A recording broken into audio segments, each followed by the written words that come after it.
Welcome to Luca is a Billionaire, where the only thing I invest in is your answers. You begin by confirming essentials. Make sure the device has power and the battery is above 20%. Once done, check wake sources. Press a key, move the mouse, or send a wake on LAN packet if configured. You should also note whether the system is in standby, sleep, or hibernate so you select the correct method. Do the simple wake first. If nothing happens, move to device resets and deeper checks without waiting. This avoids prolonged downtime. Now perform a soft reset. Hold the power button for 5 to 10 seconds until the machine fully powers off, then short press to restart.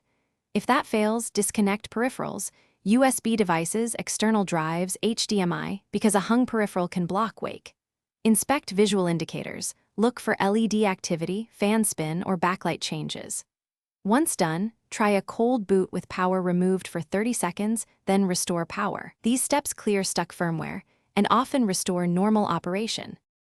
Finish by booting into safe mode or the BIOS to run diagnostics. You can then update power management or chipset drivers, which often fix resume failures. Once in the OS, install firmware updates and set proper wake sources so the issue doesn't repeat.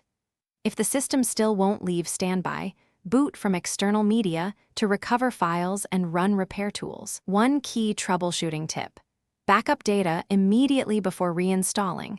This protects you if the recovery requires a full system reset. Thanks for watching and please subscribe. It's the best investment you'll ever make.